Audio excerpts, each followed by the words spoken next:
injuries from the game. Juwan Jennings had his ankle. He'll be day to day. Same with Sampson, ankle day to day, and that was it.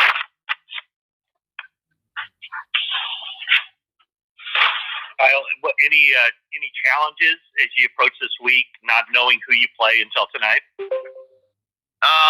Not really. We got the extra day. Last week was a short week with the 6 days, and I was giving the guys off yesterday, not knowing whether we'd play Minnesota or the winner of this game. And since Minnesota lost, now we know we got a normal 7 days. So we're just spending this Monday catching up with the film as coaches. Coaches are going to catch up with it individually with their players. And tomorrow will be a Tuesday, and we'll just get going on Wednesday. So do you watch the game tonight from the perspective of TV? What's that, Matt? I was just asking, do you watch the game tonight, just the TV copy from what kind of perspective does that give you? Or do you just wait until the coach's film comes in? No, we'll get ahead today. So, we'll be watching a lot of film on both Dallas and Tampa. And by the time it gets to then, we probably have watched enough on both teams to where now we're just waiting to the end of that game. So I'll probably just sit back and relax tonight when that starts and watch just the TV copy like a normal person. And after it, probably get to work a little bit before we start on Tuesday.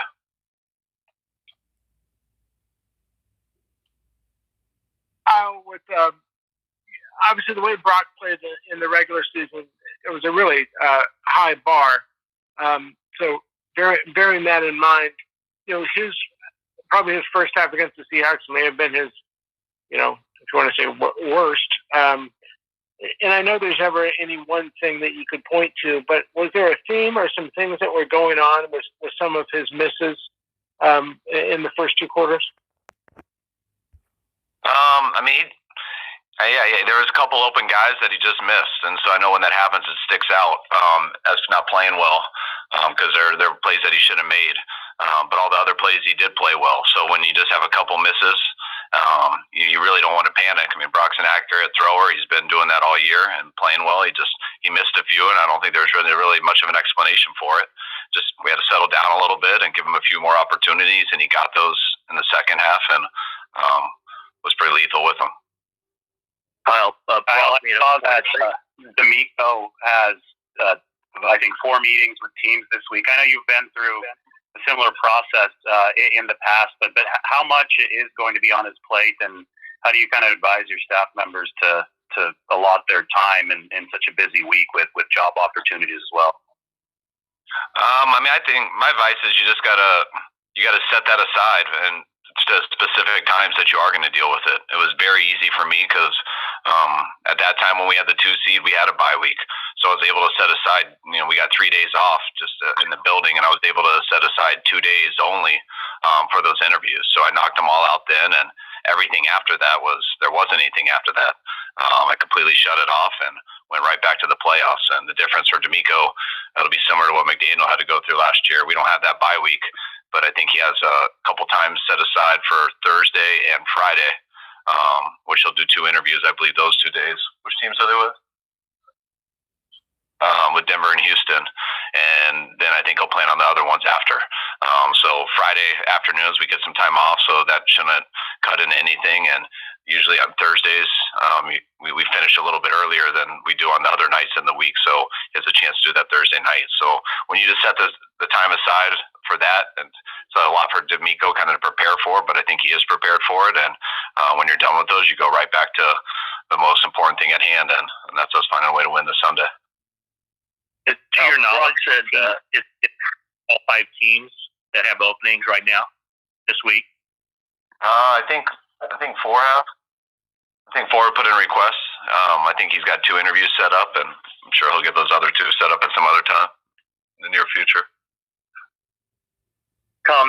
Brock mentioned after the game that at halftime you said, pulled him aside or however it happened at halftime, saying that hey, the opportunities are there, just have to hit them. Was that the most pointed you've been maybe with him, whether it's during the game or at halftime?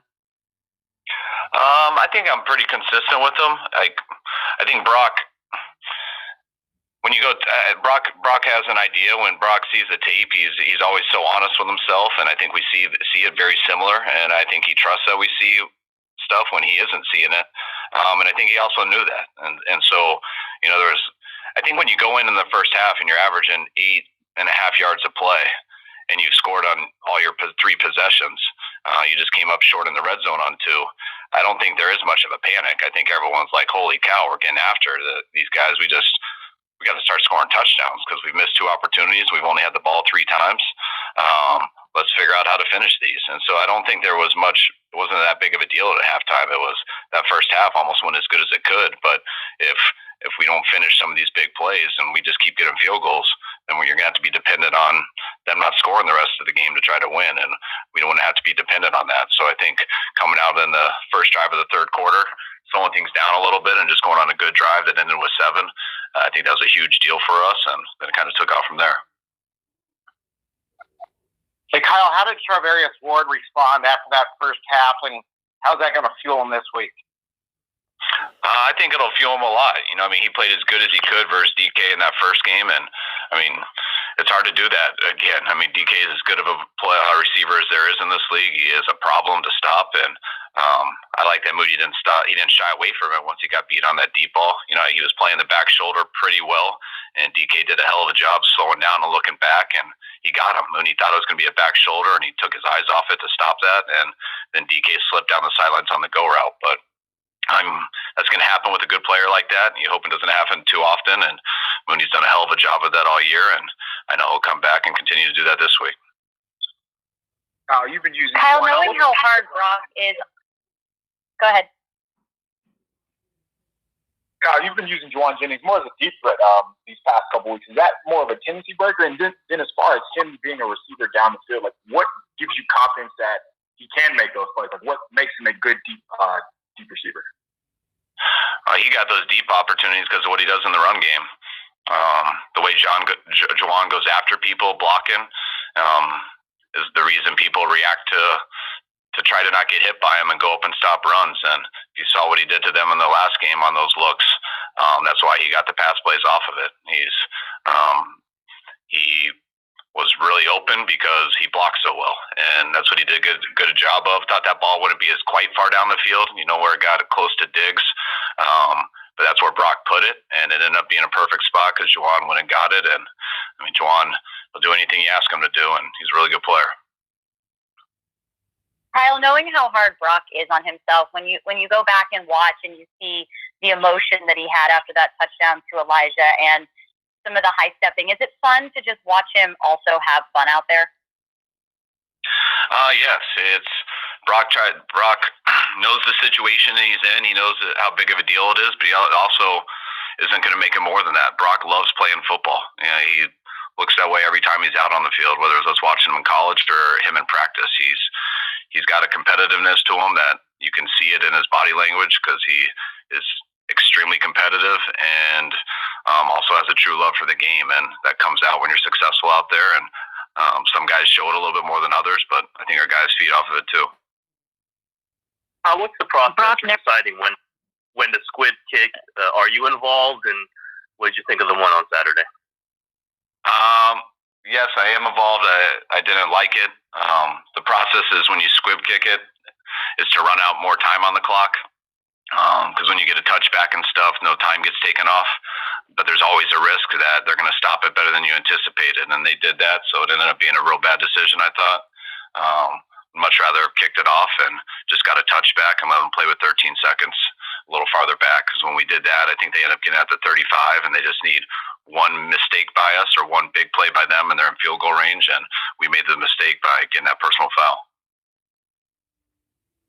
Brock seems to just be completely level-headed and mellow about everything. Does he ever admit that he is nervous or has jitters at all?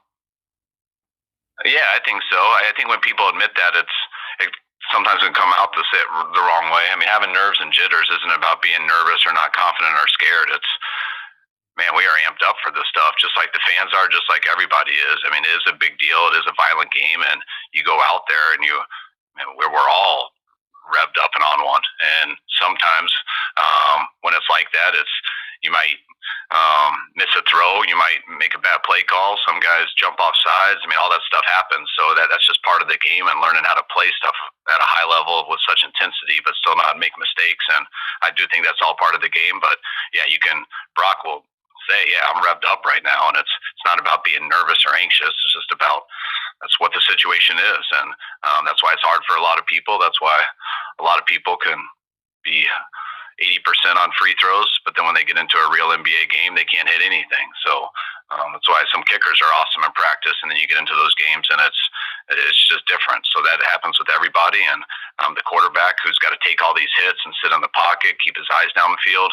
Man, you better be revved up and in a mindset for a physical battle, but also relaxed enough so that you don't overdo anything. So that's the challenge of the position. Carlos, as the season went on and Javon Kinlaw was doing his best to rehab and get back, are you pleasantly surprised to be getting out of him what you're getting right now? Yeah, I am. I mean, everyone knows the expectations that were on Kinlaw, just with how great of a player he was coming out of college, how good he was for us, and then how the huge setback he had with his injuries. And I really didn't believe he was going to be able to come back at all this year, just with what he's gone through. And so to be able to get him back and add some depth to our D-line, and just honestly watching him get better at it each week, I think he's really helped us in the run game. He's definitely having an effect in the pass game, and we needed that depth coming back, especially with some of the guys we lost with Ridgeway and things like that. We'll take two more guys.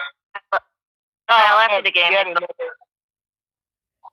talked about how improved Charles Omenihu is. What have you seen from him, especially through this last couple games? Just his consistency and doing his job each and every play. I mean, Charles got such good length, and even when he's blocked, he has a way of affecting the quarterback because of the length that he has. And but what he's done, just not only get into the quarterback that you guys see with the stats and everything, but it's also important when you don't get to him to not let him out of that pocket and just rush up the field and things like that.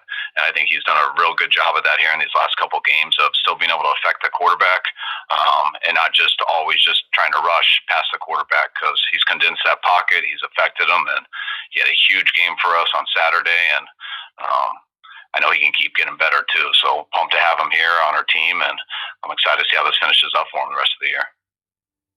I have yet another Brock Purdy emotion question. But there was a deep pass he threw to Ayuk in the second quarter. It looks like maybe there was miscommunication. Debo was also open on that, and he was like screaming, I guess, in anger or frustration afterwards. I guess two things. What did happen on that play? And then when you see guys have talked about, he will, get after people. Did that reveal itself like after he became the starter, or was he doing this kind of getting after guys even when he was a backup? I mean, he addresses guys when something goes wrong, and he's done that since the first time he's gotten in there. I mean, he hasn't always been in there with the ones and stuff, but whenever a receiver does something, then they're on a different page. He addresses things and gets it corrected. So that's what happened there, and he addressed BA accordingly on the play. All right, guys. Appreciate it. See you on Wednesday. All right, guys. Thanks.